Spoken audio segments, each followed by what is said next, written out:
presentation is really special because, we're going to be talking and looking at a global perspective, something that's been introduced throughout countries all throughout the nation who have had different events that have occurred that have created trauma in those communities. And the importance of truth in that reconciliation and in those conversations is critical, and Tamie is going to be speaking about that tonight, and we're very excited about that. Just a little bit about Tamie.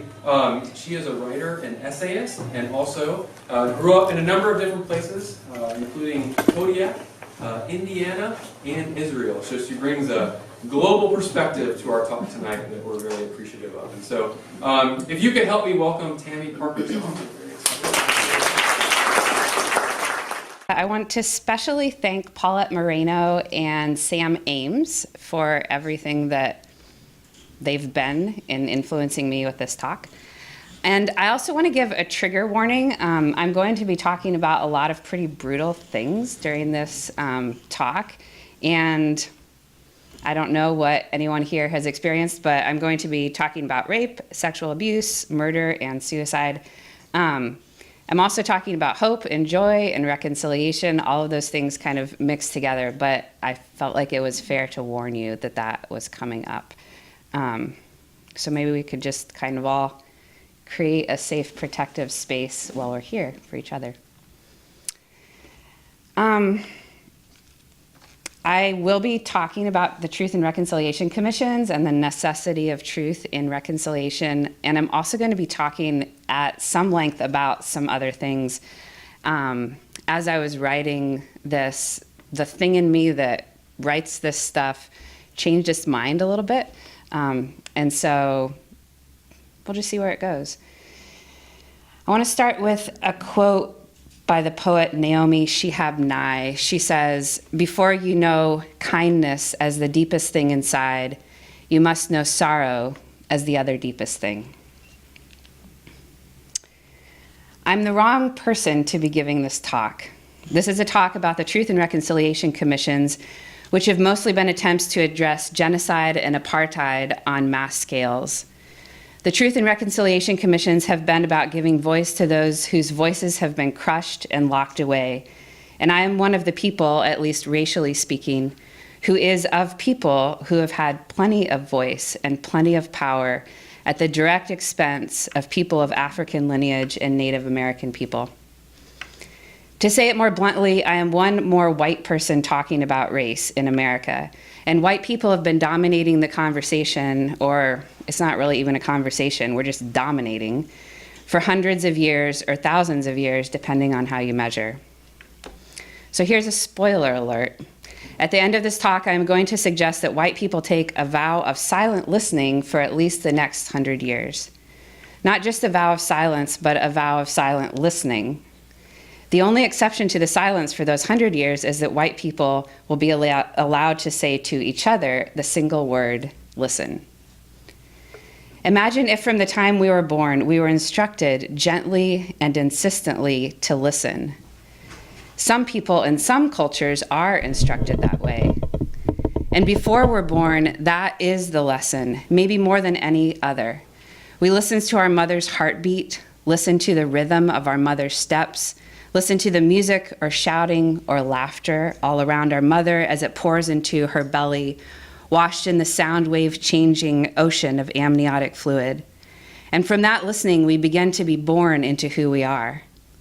Imagine if after birth we were told again and again, listen. Go slowly enough that you can truly hear. Listen to the wind, to what is brought to you on the wind. Listen to the catches in your own breath. Listen to your ribs. Listen to drum beats. Listen to the pauses in other people's stories. Listen to what it sounds like when things are wrong and what it sounds like when things are right. There's another reason I'm not the right person to be giving this talk, which is that I very often do not listen well. If you ask anyone close to me, they will tell you I have missed hearing them at some moment. It was really important that they be heard. And there's another reason I'm not the right person to be giving this talk, which is that it's in the context of the sesquicentennial. And I have lived in Southeast Alaska for only 2.5 years. And I'm not an authority on the Truth and Reconciliation Commissions, and I'm not an historian. And my knowledge of Alaska is mostly the kind of knowledge that comes to you fragmented and piecemeal and enlarged and contracted and incomplete when you grew up in a place. And I did grow up in Alaska, just not precisely here. So it's actually from that place that I want to speak to you, from a fragmented, piecemeal, enlarged, contracted, hurt, and vulnerable place that is both my own body and is the land and people who formed me. I'm going to tell you a little about telling the truth as it relates to Alaska and me and the Truth and Reconciliation Commissions. And from there together, we'll try to collectively step further into something that I think everyone here is already doing in some measure.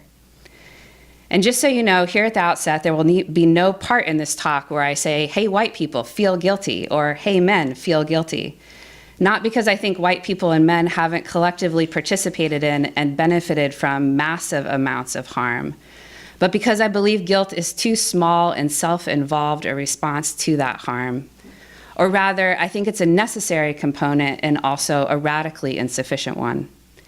It's a place to start, and I think most of us here are well past the start, and also all of us here are always only just starting, and also we're 10,000 years in, so it would behoove us to pay a whole lot of attention to that and to the bodies and stories of people giving witness to those 10,000 years. I'm assuming that's why we're all here. And when I say here, I mean on Tlingit Ani, and here at the historical park, and here in the cosmos. I'm going to take a drink of water.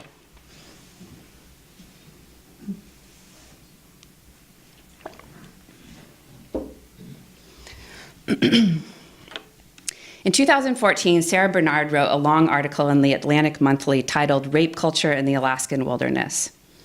I had just moved to Sitka and was at the pub visiting with two women writers accompanying Ernestine Hayes on a speaking and reading tour. And one of the women mentioned this article, Rape Culture in the Alaskan Wilderness. I don't remember why she told me about it, but I immediately looked it up.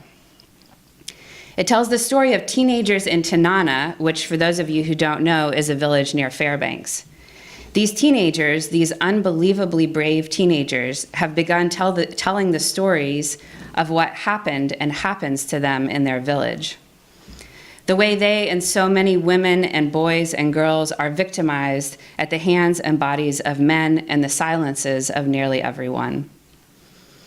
It started at the First Alaskans Institute in Fairbanks 2013, when these teenagers from Tanana were invited to talk about the anti-suicide pledge they had created and signed after 6 teens in a village of under 300 people killed themselves in 1 year. And instead of talking about the anti-suicide pledge, they decided to explain why they needed an anti-suicide pledge in the first place. A young woman whom the article gives the pseudonym of Jane spoke about her own experience of being repeatedly molested in her own bed, groped at potlatches and basketball games, and grabbed at by all sorts of men that she knows in a village where rape and molestation are common. She and others speaking with her told about the gang rape of a local woman. She spoke of a young boy who was sexually assaulted by an older man and later killed himself. These things were known by pretty much everyone, and no one did anything to help those who were harmed or to intervene with those doing the harming. For years, decades, generations. I don't know how old Jane was when she spoke at the First Alaskans Institute, but from the context, I'm guessing she was somewhere around 15 or 16. The audience gave Jane and the other kids with her a standing ovation, and it took nearly 2 hours for them to make it from the stage to the back of the conference center because so many people wanted to talk to them and hug them and come out about their own stories of abuse. Some of you here might remember this happening. It got quite a lot of media coverage within Alaska at the time. Maybe some of you were even there, I don't know. Since those kids gave that presentation, they've been asked to visit a number of villages and conferences to give similar talks. Sarah Bernard's article in The Atlantic is complex, and in a few minutes I'll come back to it. But right now, what I want to talk about is what happened next for me here in Sitka in 2014 after I read that article. Many of you know that I write essays, and Ryan said that at the beginning. And in the fall of 2014, I had been working on writing stories about my experiences growing up in a commercial fishing family on a small island near Kodiak. When I read Rape Culture in the Alaskan Wilderness, I was affected for days, for weeks. I kept bringing up the article when I talked to people around Sitka.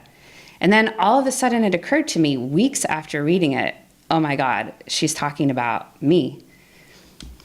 When I was a teenager, I was repeatedly sexually assaulted by a man employed by my family. It was a terrifying, sickening experience, and I cannot even begin to describe for you the ripple out effects, how that trauma has replicated itself and harmed me in echo over and over for decades. When it was happening, I tried to tell someone, one of my aunts named Beth, and I begged her not to tell anyone else in the family. I found out years later that she told one or two family members, and they told everyone else. So it turned out that everyone knew and no one did anything. Well, it's not exactly accurate to say that they did nothing. What they did was consider me a slut and a corrupter of men. They considered me somewhere on the spectrum between dangerous and damaged goods, and forever after treated me accordingly. And they rehired the man who assaulted me year after year. So they did quite a lot, actually. Despite the fact that my story is so similar to Jane and the other teenagers, the reason I didn't recognize myself in Bernard's article has to do with something that the wonderful writer Rebecca Solnit writes about in her essay, Cassandra Among the Creeps, which I highly recommend, which is also an essay about women who try to speak up and tell people when they have been sexually assaulted.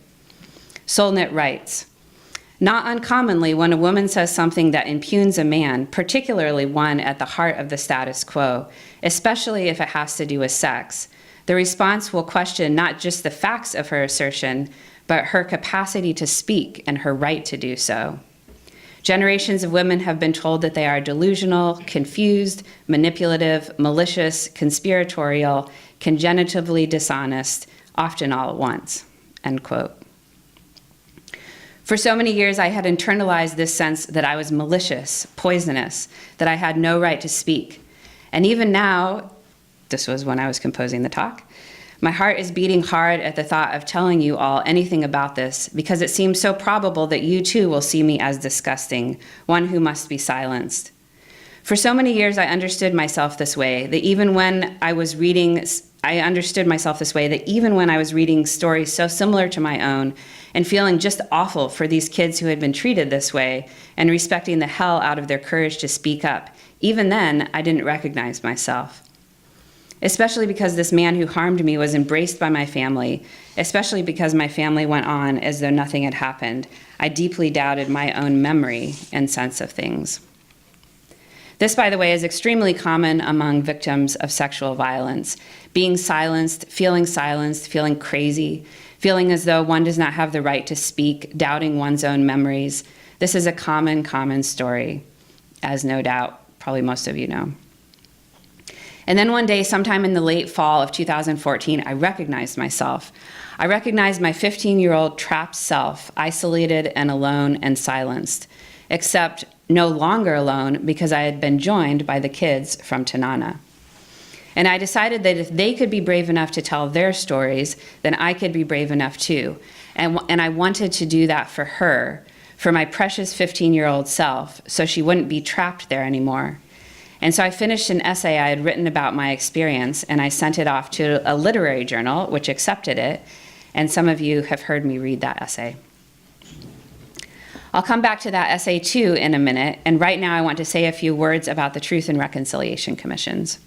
Or actually, what I'd like to do first is to let us take a breath and a few seconds of silence, because I feel like this is a lot. Maybe not for you, but for me.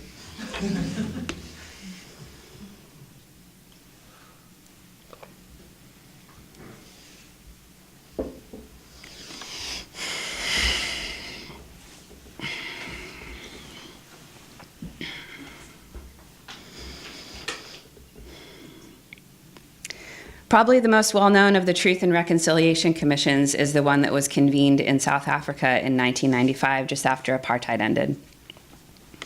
Since that Truth and Reconciliation Commission, dozens have been convened all over the world in response to various abuses and atrocities, many of them race-based atrocities or outright genocide. Each version of a Truth and Reconciliation Commission is different, but the basic idea is one of responding to heinous crimes on a mass scale with restorative justice in mind rather than retributive justice. A classic case of retributive justice is the Nuremberg trials, in which high-ranking Nazi officials were tried and, if found guilty, were sentenced to death and hanged, which most of them were. Restorative justice takes a different approach, and this is, of course, a complicated subject, but one of the important aspects of restorative justice is the focus on those who have been harmed rather than just focusing on the harmers. Another important aspect is the idea that when it comes to crimes committed on a mass scale, like apartheid in South Africa, or genocide in Rwanda or Bosnia, or the residential schools in Canada, there is simply no way to punish every harmer because thousands and even millions of people participated in the harming. You cannot sentence to death or even imprison that percentage of your population, not if you're going to stay sane as a culture. And just practically, it just won't work. Furthermore, the victims and perpetrators have to live with each other in the same neighborhoods, sometimes unthinkably in the same homes. And so, what do we do about that? The Truth and Reconciliation Commission in South Africa was based on the notion that reconciliation and healing are possible, at least to some degree, and maybe to a surprising degree, and that reconciliation must be based on and arise from the truth. It must involve hearing the stories of those who were harmed, really hearing them. So a commission was formed to listen to the stories of victims, as many victims as wished to come and speak. And the commission would listen, and the stories would also be broadcast on the radio so that the public could listen. Perpetrators were also invited to tell the truth about what they had done, and to incentivize them, they were offered a chance at amnesty for their crimes if they would speak the full truth. I didn't realize until I was researching this talk that not as many of them were granted amnesty as I had thought, but they were offered a chance at amnesty just to get them to speak. So that is what happened in South Africa. In small towns and villages around the country and in big cities like Cape Town and Johannesburg, people came forward and told about their husbands being burned to death, their sisters being raped and mutilated, their own bodies being beaten and imprisoned. And those stories that had been silenced and suppressed were heard by the commission. And in the case of many of the smaller towns and villages, they were heard by the whole community. And here's the thing, this is the point of my whole talk. You would be surprised at how big of a difference it can make to be heard. To tell the truth and be heard, it's nearly incalculable. It's multiplicative.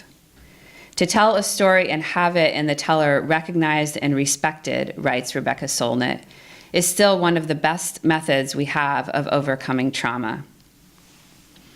Isn't that wild and just kind of unexpected? You're harmed and traumatized. Your brain changed by it, as the science of trauma is telling us. Your body and self-interpretation are changed. The effects seem just beyond telling. You really wouldn't think that just telling the story and having it in yourself respected and recognized and heard, you wouldn't think that would even begin to touch the hugeness, the saturatedness of what happened. And yet, being seen and heard, these things are out beyond all the telling. They're out beyond all telling, and yet it's in the telling that healing can begin. And on the flip side, being unheard and unseen, those things too are out beyond all telling. In another essay, Solnit writes, being unable to tell your story is a living death, and sometimes a literal one. If no one listens when you say your ex-husband is trying to kill you, if no one believes you when you say you are in pain, if no one hears you when you say help, if you don't dare say help, if you have been trained not to bother people by saying help, if you are considered to be out of line when you speak up at a meeting, are not admitted into an institution of power, are subject to irrelevant criticism whose subtext is that women should not be here or heard. Being unable to tell stories of being harmed can be a living death. Being able to tell stories of being harmed can save your life, figuratively and literally. So here's the thing about the Truth and Reconciliations in South Africa and elsewhere. And we can talk about this maybe more in depth in the question time, but I'm just going to say a little bit about here. And about the teens in Tanana and about truth speakers in our own community. The truth speakers need people to hear them. They need people who are actually listening. In South Africa, in the small villages, often the whole community would come and listen. But in the big cities, often not that many people would come and listen. And there's a big difference between saying the truth and having people listen to you and saying the truth. When I told my Aunt Beth about what was happening to me, I needed her to actually listen to me. And she didn't. It is one thing for truth to be told, and it is another for it to be heard, and both need to happen. And it turns out that we all have unconscious and deeply entrenched habits of listening to some stories and not to others. And it's to this that I now turn our attention. Turning our attention. I want to do something with you now. I want everyone to close their eyes. And if you're able to, put your feet flat on the ground.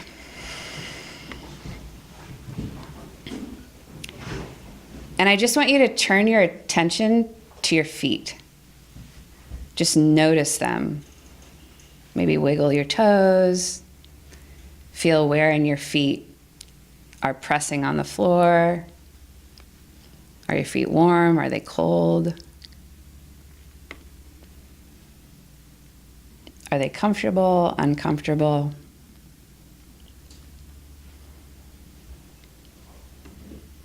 And now I want you to shift your attention to what you can hear. Just notice what you can hear. My voice. What else do you hear in this room?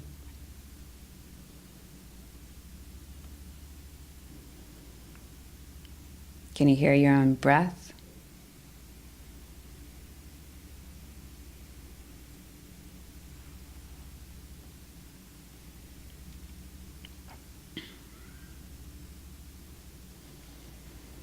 And now shift your attention to something you've been putting off doing. And just think about that for the 7 seconds that you'll be thinking about it right now.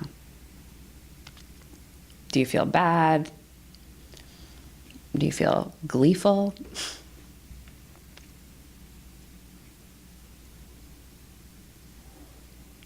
And now bring your attention back to your feet.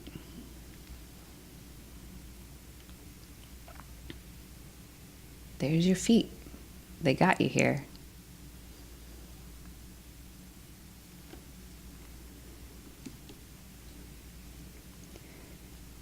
And now you can open your eyes.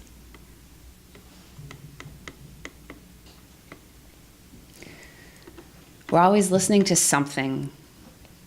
We're always attending to something. And sometimes I think it can seem like either we're freely choosing what we're listening to, or like, well, this happened to cross my path, I listened to it. And neither is actually the case.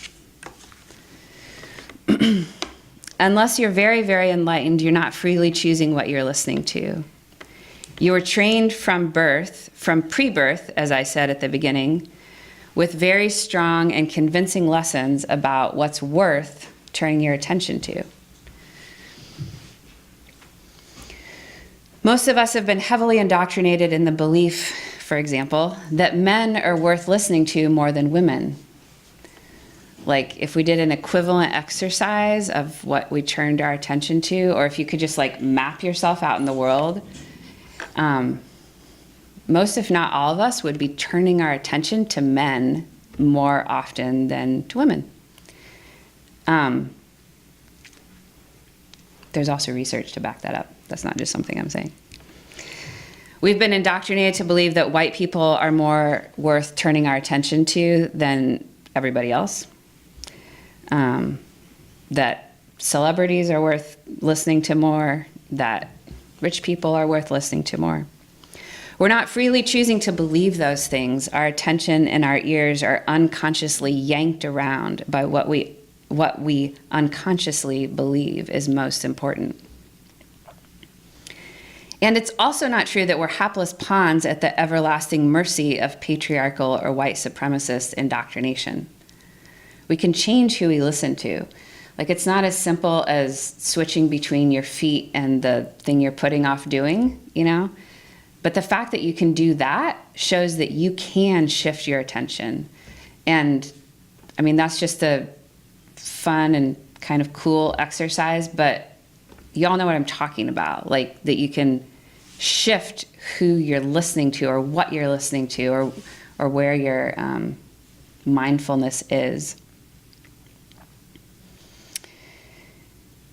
A lot of shifting our attention has to do with first becoming conscious of where our attention is now. I mean, you have to do that first, right?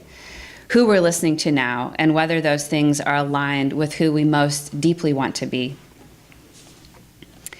After I published the essay about being sexually assaulted, my Aunt Beth somehow found it. I have no idea how, because it's only available in print in a literary journal, and it's not online, and literary journals aren't something you stumble across without meaning to. But somehow she came across the essay, and she read it, and even though I hadn't been in touch with her for several years, she emailed me. Her email read, "2 days ago, I read your account of the abuse you endured. Oh, Tamie, I am so, so sorry for all the pain you endured. I am sorry for not having protected you, for being so naive and flat out stupid. I want to ask your forgiveness. Would it be okay to talk?"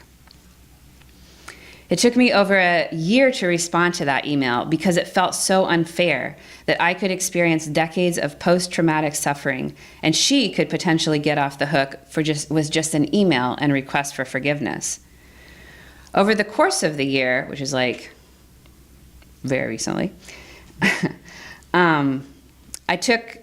over the course of the year I took to respond to her, I thought a lot about her, about how she was raised in the same kind of woman-blaming, woman-silencing patriarchy that I was. I thought about how trapped she also was when I tried to talk to her. I was 15, she was like 30. She was a young woman stuck in the same distant reaches of the Alaskan wilderness I was stuck in. How she actually had so little recourse that was psychologically available to her. I thought about how she read my story and finally listened to it and believed me. So I wrote her back on paper this past January, and my letter just said, "I forgive you." She wrote me back thanking me, asking if we could talk more. I haven't responded yet. I'm open to suggestions. And I don't know what is going to happen next, but I can tell you this much. Whatever has happened in her that has allowed her to shift her attention and listen to me, I bless that thing. I suppose it costs her something, maybe it costs her a lot, in terms of how she interprets her own past actions, in terms of her own self-perception. And I bless her for being willing to undertake that cost. I grew up in a white family in a colonized land in which I was implicitly taught that Native American people were less worth listening to than white people. It was in listening to the stories of the young Native Americans in Tanana that I found parts of myself I could not otherwise have found, and unknowingly stepped toward reconciliation with at least one family member.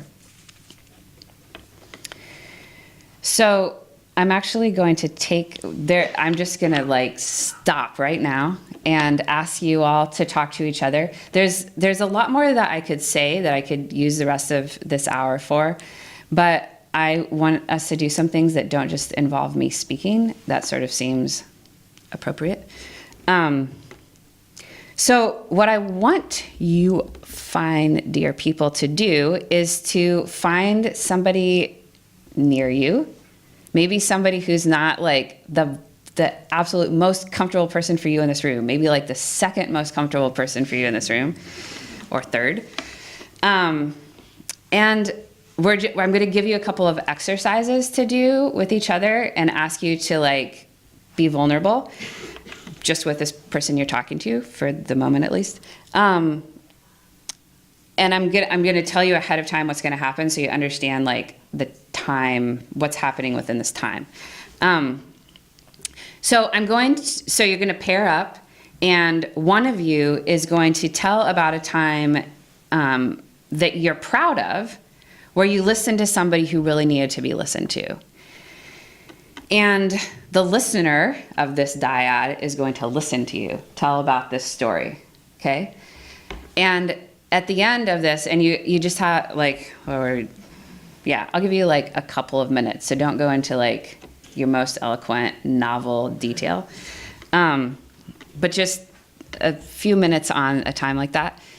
And at the end of that, the person who's been listening is going to reflect back to you aloud how their listening went. Do you see what I'm saying? And if there were any glitches for them in listening, like they were thinking about how they liked your hair, or they were thinking about what are they going to say next, just that classic stuff. And then we're going to switch, but I'll give you a different question for the switch. Do you understand what's happening? Great. Go.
Yes, you can have my permission. I think that this you shouldn't film, but like I've been told it. Thank you.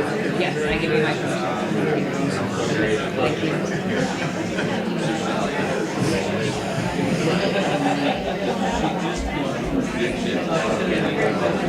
I just really need to go back to what we're supposed to be. The time that you're proud of how you listened to somebody. Yeah, who really needed to be heard. Who really needed to be heard. Okay, Yeah. Great.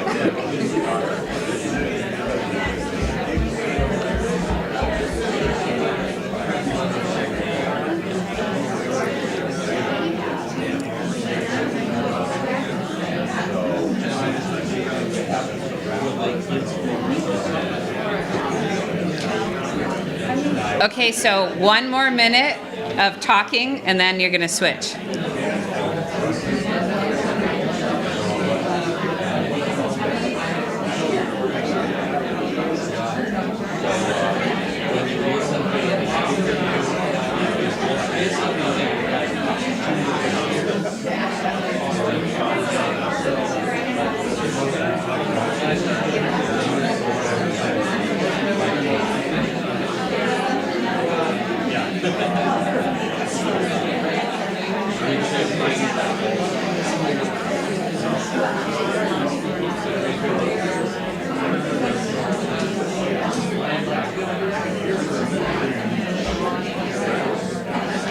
Okay, so if you haven't already, I want those of you who have been listening to reflect back what your barriers were to listening, if you haven't done that already. Okay, I'll give you like 30 seconds for this part.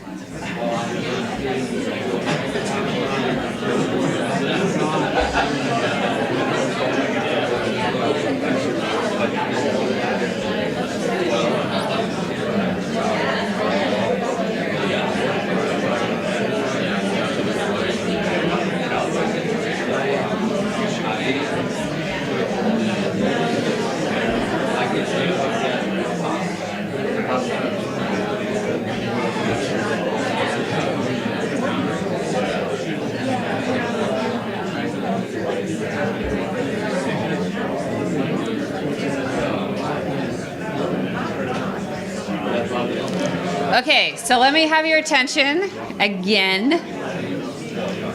Thanks for being game to do this, just on the spur of the moment. So I'm going to give you the other question for your switch, and if you have like wrap up things, obviously, whatever. Like, I'm not here to be the overlord. So the person who's been listening is now going to answer this question. As you like reflect on yourself, your personality, your entire life, all of your experiences, what would you say is your biggest barrier to listening? Just like in general in life, what is your personal biggest barrier to listening? So you're going to say that, like you who have been listening now, you're going to answer that question. And the other person is going to do the same thing. When you're done talking, they're going to reflect back to you, like, how did they do with listening? It's not like on a scale. It's like I noticed that I kind of got hung up on this thing and I stopped listening to you for 10 seconds. Okay, so I'll just let you do that. I won't interrupt you this time. You can like manage your own time for, let's say, 4 minutes, and then we'll come back.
One more minute.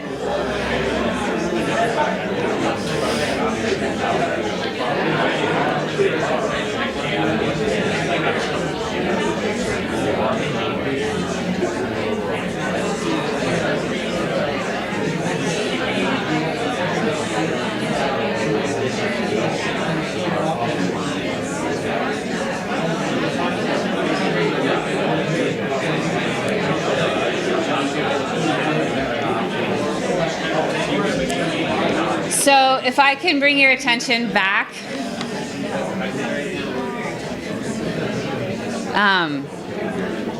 It's really fun to watch you guys talk to each other. I feel like I should give you more questions just so I can enjoy watching you talk to each other more. Thank you. Thank you. So we have 10 minutes, right? Is that right? Yeah. We have more time. We have infinite amount of time. And so I figure we can do this too. I have questions for you that I'd love to hear your answers, and you're welcome to ask whatever questions of me.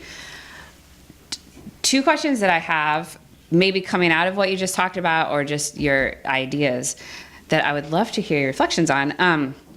One is, what is your one best recommendation for expanding into truer listening? And the second question is, what about a vow of silent listening for the next 100 years? So if any of you have answers to that, I would love to hear your answers. I haven't taken the vow until 9 o'clock tonight. And if you have questions for me or of each other, then that is also good. Can you repeat the questions? The two questions are, what is your one best recommendation for expanding into truer listening? And what about a vow of silent listening for the next 100 years? Not going to be there all this long.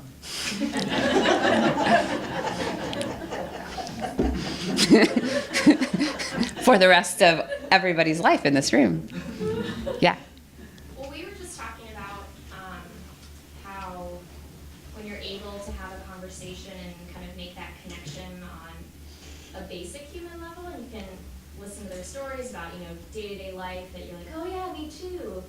If you can kind of have that foundation, then when you start to reach a point where you have different truths or you have different backgrounds, that some of those more complicated or more contentious subjects can then reach more of a dialogue.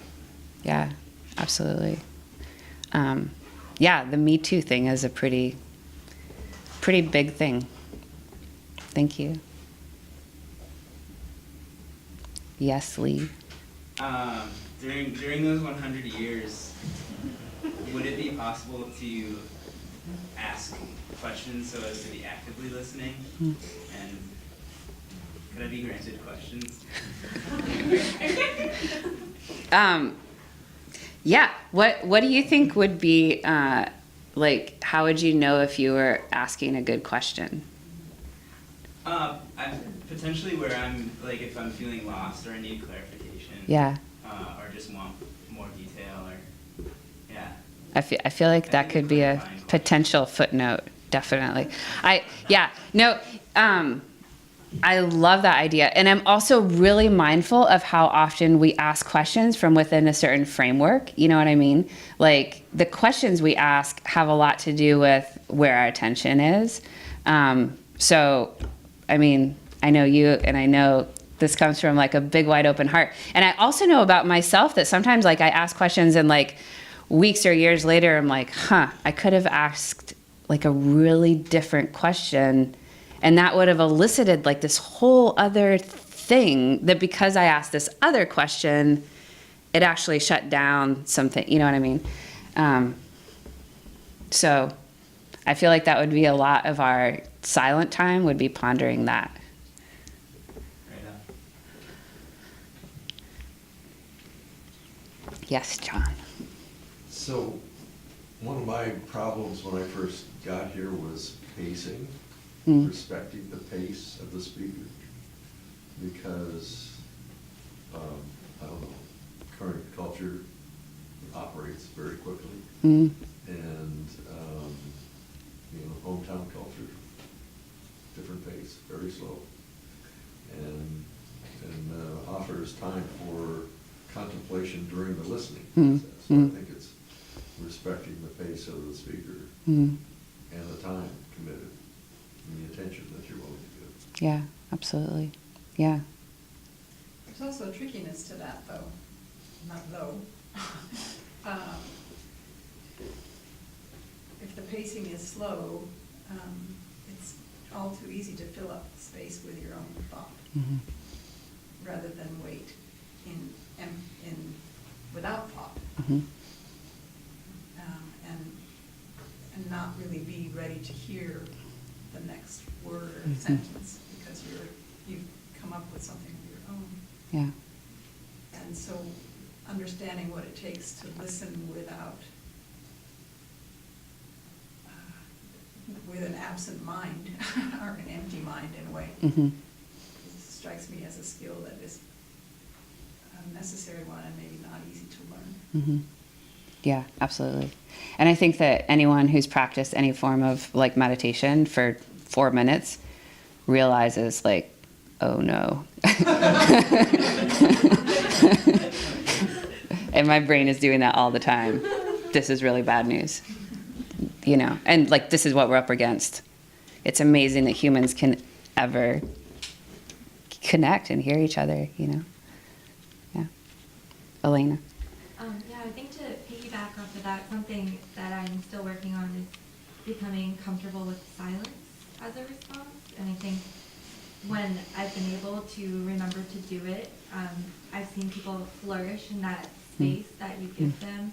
Instead of immediately responding, letting them reflect on what they just said, and then realizing that they have more to say. Mm-hmm. And, you know, and we're trained to think that silence is a bad thing and to always fill it, but sometimes intentional or meaningful silence adds more than saying anything.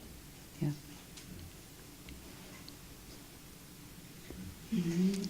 Doric. I think one of the greatest gifts that one person can give to another is genuine curiosity in the engagement, the possible engagement in conversation, real conversations of the kind that I won't try to identify or articulate here, but genuine conversation is a rare thing. It's a gift for both people when that can happen. And it can cultivate, of course, a hunger for more. Yeah. Yeah. It reminds me of something that I was thinking when I was sort of thinking, what am I nervous about people leaving here with? And I know a lot of you and know that you're amazing people and are going to only like become more amazing. But I think that something that I'm afraid of for myself and for all of us is that when we think about hearing the stories of people whose stories haven't been heard, is we're like, okay, I gotta like go and listen to more stories of trauma, you know, like so that I'm a good person. Which is really different from having curiosity about other human beings as whole human beings, right? Who have experienced trauma and like 90,000 other things and have weird ideas and cool ideas, you know. And if you reduce somebody or a group of people to their personal trauma or their historical trauma or whatever, you know, you're like doing the same thing as when you're ignoring them because of their personal trauma or historical trauma, you know. And that's just like the opposite really of having like curiosity about another person or culture or etc. So yeah, thank you so much for that. Yeah, Zach. To your first question, the how do we get to hold deeper listening? I liked the exercise that you gave us because it's pretty rare that I give myself permission to be like, oh crap, I wasn't listening, and tell you that. Like, here's how I didn't do it this time. And I think that is something that I think perhaps it's a pendulum swinging, but as more of our culture responds to what has been an effective like non-listening period of time, the desire is to listen perfectly. Yeah. Be perfect. Yeah. And if we can't listen perfectly, like I'm gonna wait till I'm perfect, and then I will go have those conversations. And so that giving myself that permission seems like a really nice way to actually do any listening at call. Yeah. No, yeah. And I feel that same way. That's sort of like stumbling around, like, oh no, because it comes, I think, out of a recognition of the seriousness of the situation, which is a good thing, you know? But anytime you have a recognition of a seriousness of a situation and you want to respond proportionately, you're like, well, that means that I need to be like my very best self all the time, you know, which I think comes from a good place. And also, you know, you alone don't have to, also like, these things aren't going to go away. I mean, there's a lot of things we could say and in response to that, you know. But I kind of think that desire to be perfect comes from a good place, which maybe helps us have some tenderness around it and like, it's okay, you know, let's relax. Emily, hi. I love that you brought up meditation, actually, because sometimes I feel like, excuse me, listening is a practice that one repeats, and it can't be perfected. Is saying it's a muscle, and you practice it, and I'm really interested in your first question, actually, the only thing I say is I've been thinking about how I know it's going well, not being fully aware of what I'm doing, but I know it's going well when the other person stops performing and they go kind of inward, and I don't really exist. Maybe they're looking in my eyes, but their mind is like completely in their own experience and truth. And they're really not trying to tell me something that I want to hear. And that's how I know that it's really working. And the other thing is when they ask me if they do, well, what do you think? I have a blank, I don't know. Because I haven't been thinking about what I'm thinking. Yeah. What I think. Yeah. And that's happened sometimes where I say, oh, I don't know, I've just been listening to you. And I'm sure that there's something to that is a sign that you're really listening in the way that you're after. Yeah. Yeah, thanks for that. I really love it's, yeah. I think everything you said is very true. Yes. Thank you for tonight. This was wonderful. I guess my question is kind of broad, overarching one of moving forward as Sitkans, especially in the context of Alaska Day and the Sesquicentennial celebration. How do we move forward as I look around? This is a very homogenous group. And how do we start, sorry, this is very words on my heart. How do we start addressing the trauma, the cellular trauma that has been inflicted directly and indirectly from Alaska Day towards the Native community by engaging them with this same kind of dialogue and where everybody feels safe to show up and everybody feels a voice. Yeah, I think that this is a beautiful space to start, but as far as moving forward, if anybody knows of anything happening, or if you have any ideas, the Alaska Historical Society, the Alaska Day Committee, something that I would be very interested in participating in, continuing that dialogue within the community of Sitka. Yeah, thank you. I feel like almost everyone here is more qualified to answer that than me. I would just be making up stuff because I'm standing up here. Does anybody know?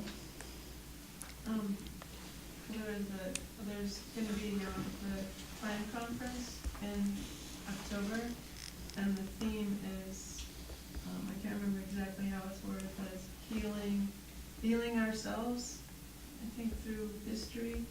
It's something along those lines. Okay. And the whole idea is, acknowledging, so you can move on. Yeah, and highly recommend it. Everybody should go to the plan conference.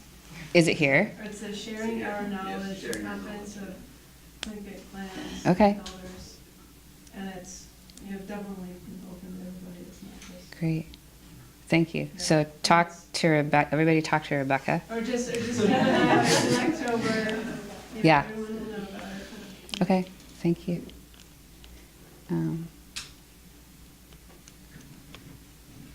Yeah, I mean, that is like the $79 zillion, that I don't know the answer to. Oh, and Well, I was thinking along the same lines as Sarah, that having observed a lot of the discussion that's happened so far this year about the sesquicentennial,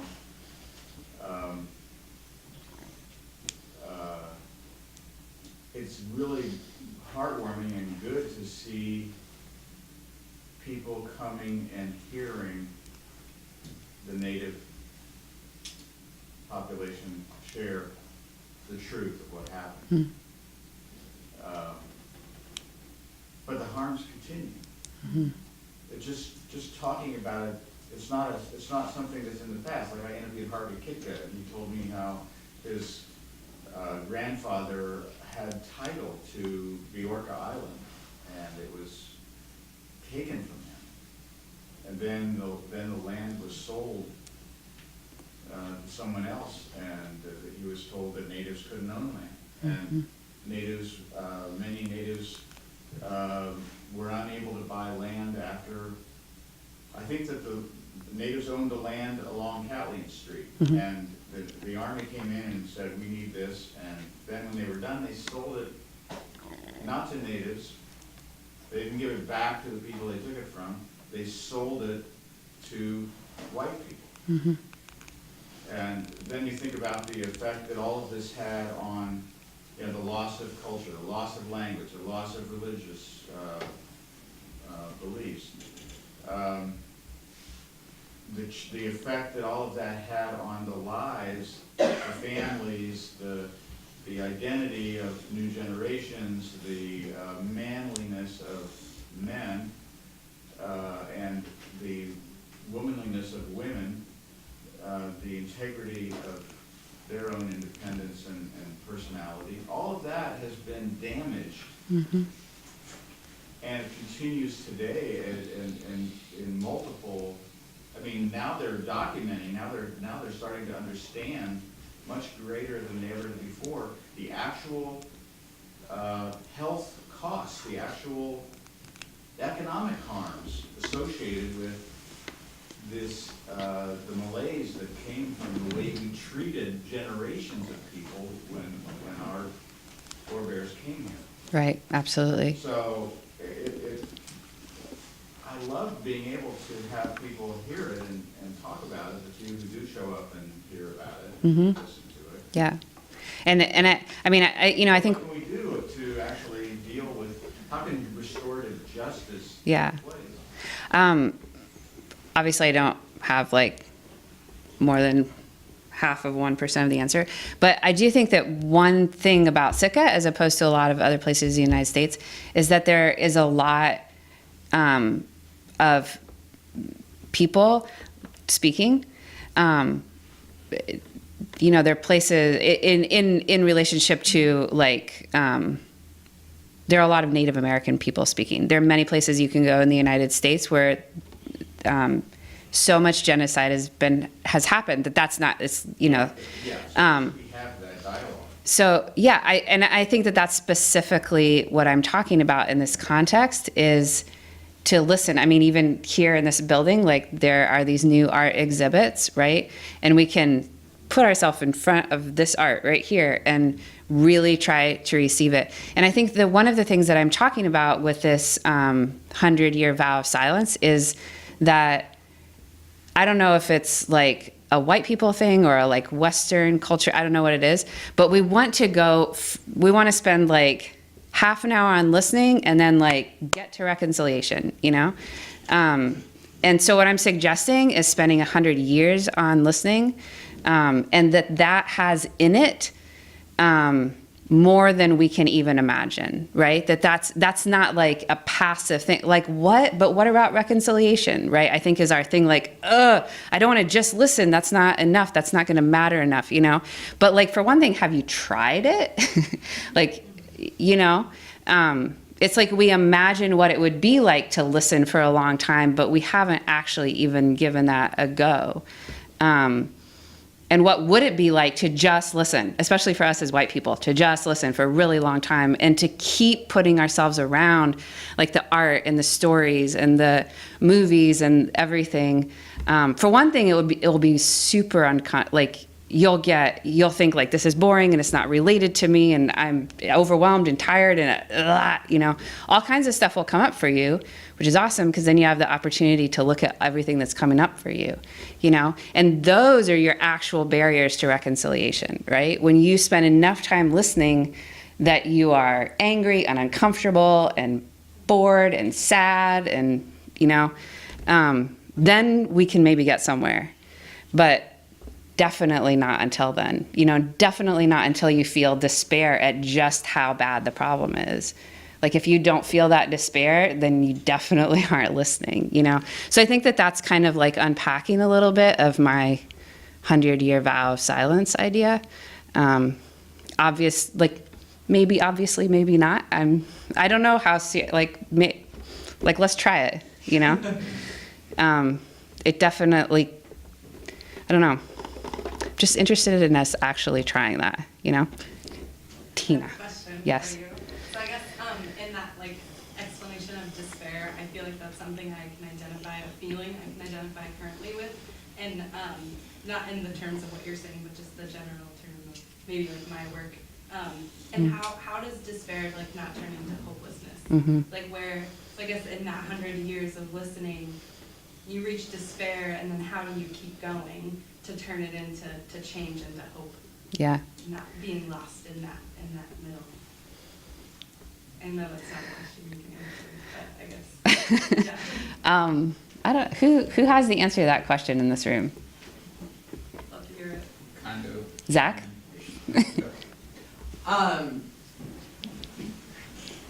I don't know the answer, but I have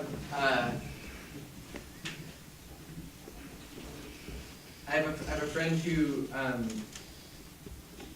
was basically like figuring out that like some version of that question, and they arrived at a point where they were saying like basically it's not my job to be the hope parade leader, which is maybe another way of saying like, what if we just listened? Like, what if we just felt despair? And I hear you, Tina.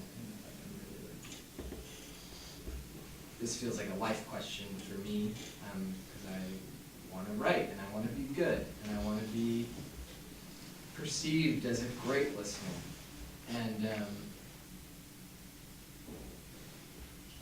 And I'm pretty attached to the idea of turning that into effectiveness or productivity or like expertise, so that it wasn't just a waste of time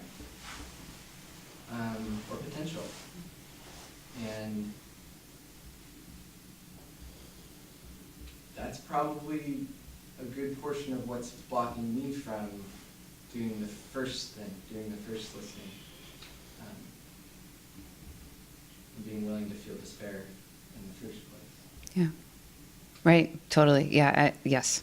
Yes to everything you said. And I know like that there's such a realness in your question and what you're saying. Like I like this isn't just theory. So I experienced a lot of hopelessness and despair myself. So like we're not just in the territory of intellectual ideas. So I'm not wanting to dismiss any of that. I also think there's a thing of like, if the person you're listening to has experienced a vast amount of despair, then it's your good fortune to be able to like feel some of that, which isn't to say like, yay, depression. But like, if we want to be with other people, like empathy cannot happen unless you have some inkling of what it means to feel despair, you know? Where you go from there is, I think, a life question, totally. Like, you know. But I think that will be a piece of it. Like, if you are listening to the stories of people who have been harmed and you're not feeling despair and hopelessness and, like, sometimes can't get out of bed, you know, you might be doing it wrong. Yeah, that's an incomplete answer. Did you have something to say still? I lost my train of thought a little bit, but going off of what he said and what you're saying with listening. Before moving to Sitka, and especially since moving to Sitka, I've had a lot of friends that have been through rough times with all sorts of issues I'm not mentioning here. And I've never been good at handling those. I've had to learn how to listen to them, and how to just take in what they're saying and try and think of things from their perspective. And that has taught me to, and I don't even notice it half the time, but it's taught me to react in a way and do things in a way that keeps that in the back of my head, and keeps their experiences in the back of my head. So even at first, it might not seem like listening is doing anything. It's affecting yourself and your future decisions. And it's just human nature not to wallow in the despair. We actively adjust to make things better. Yeah, and yes, and I also want to go back to what Tina was saying for 1 second and say that, you know, the thing about listening to somebody who's experienced trauma is that they're still here. That's amazing, you know? And I think it's easy to, like, see their trauma and see, like, I have in front of me a harmed person who, like, look what they've been through, you know? And sometimes I think when I'm thinking about, like, women who have experienced a lot of sexual violence or, you know, people of color who have experienced a lot of historical trauma, like, these people are so strong. Like, this is crazy that they could experience all of this and be alive, much less, you know, have a job or, like, eat breakfast tomorrow, right? And I think if like, that, I think, is often an antidote, not just an antidote, but it's like a whole, like, there's your lack of despair, right? You're like, tell me what you know that you are this strong, you know? And that's not just a reframing of, like, I need to not feel despair. That's, you know, it's occurred to me kind of over and over. That's the truth, man, that somebody can live through that and many of those kind of things and still be alive, and in many cases, like, doing okay, you know? I think it's something for us to remember and reflect back to that person, like, witness and recognize and celebrate, because often they themselves have no idea how strong they are, right? And I think that, like, if you're not going to just take the vow of silence, I would recommend saying some things like that, you know, as you're curiously exploring their stories. And does that make sense? Yeah. Eugene. So in 2004 in the summer, there was this amazing ceremony here right in Totem Park and then Centennial Hall with the Clean Kids on the 200th anniversary of the battle with the Russians found direct descendant of Alexander Baranov and brought her here, and I was actually an all-day translator for that. So it was incredible being part of that ceremony, and I had to listen because my my whole job was translating. So, and I was kind of the sole vocal Russian also. But the lady hardly spoke. It was mostly the ceremony for the clean kids to move on, and we were both kind of symbols for them. And I mean, the lady was very nice, and she said what she could, but she basically didn't know much about the situation, and realized after a while, after she realized it wasn't going to be a sacrifice of her part, so that was really a piece of reconciliation, that she herself truly enjoyed the ceremony, and I think it was very helpful for the Native community to move on. It was very wise of them to do something like that. Thank you for sharing that. Yes, Sandra. I have an observation and a question. This 100 years of listening seems like it could be a response from, we have the leisure to do that as the privileged party in this equation. And so, here's the question part. Have there been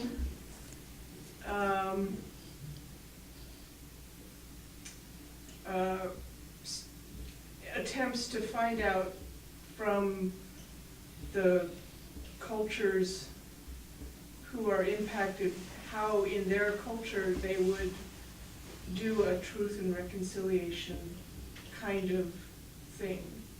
In other words, is truth and reconciliation the instrument that we all understand as majority white population is the way to go? Or have other cultures, do they have other ways of resolving these kinds of things that we have not heard? Yeah. I don't know the answers. I don't know that that can be answered. Right. It definitely cannot be answered by me.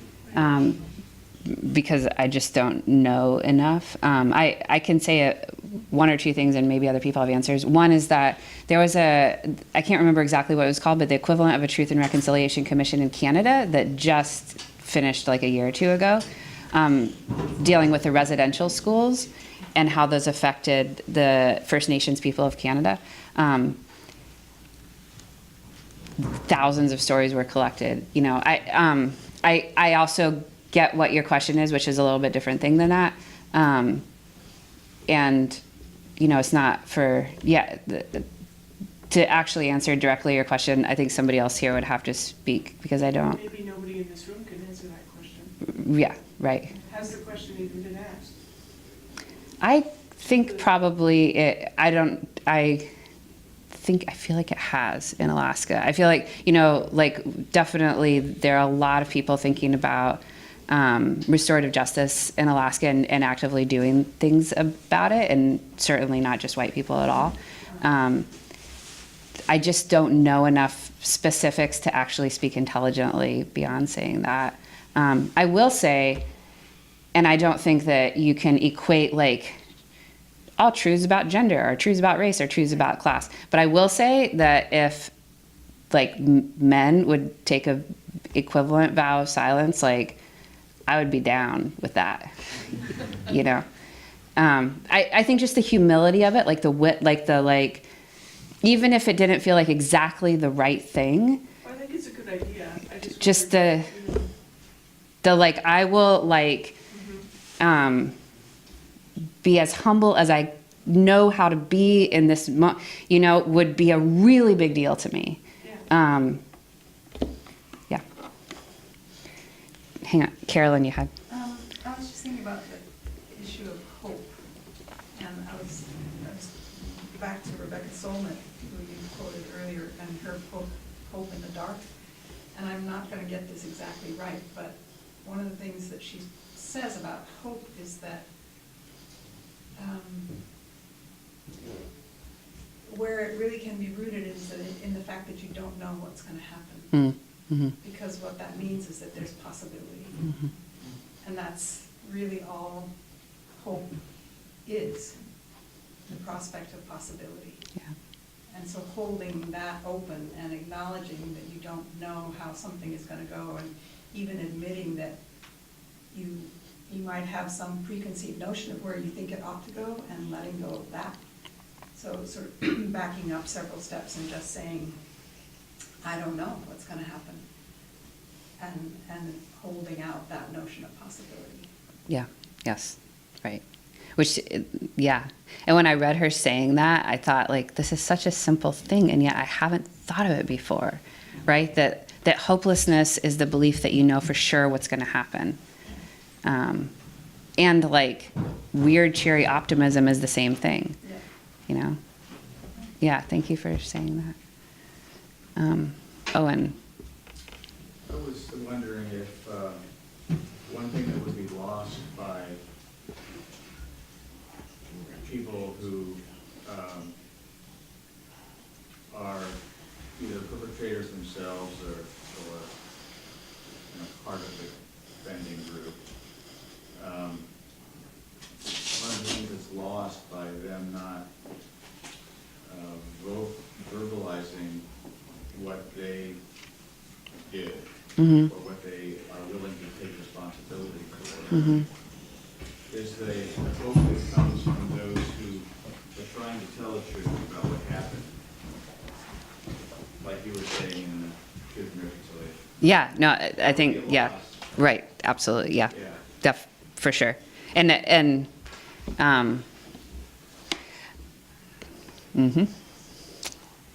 I'll just let that contradiction exist. I think that thank you all for being here so much and for your vulnerability and presence. I really appreciate it. So have a good night.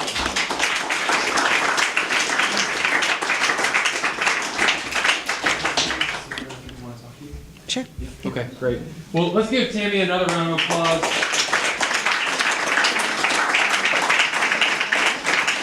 Really grateful for her presentation and the dialogue that we had this evening. This is a great space for that, and I appreciate everybody's willingness to contribute. Tamie said that she'd be willing to stick around for a little bit, so if anybody has any questions for her or continue the conversation, we have a few more minutes for that. I know I kind of sped through the upcoming events as we got ready for our program, so I just wanted to quickly mention that there are some flyers that are on the table as you're exiting. It has the next speaker in the speaker series right there. You can also check on the community calendar or connect with Jeff or I, and we'll be able to share some more information about that. And so thank you so much for your support of the speaker series and of your national park. I hope you have a wonderful evening, and we'll see you again soon. Thanks for asking.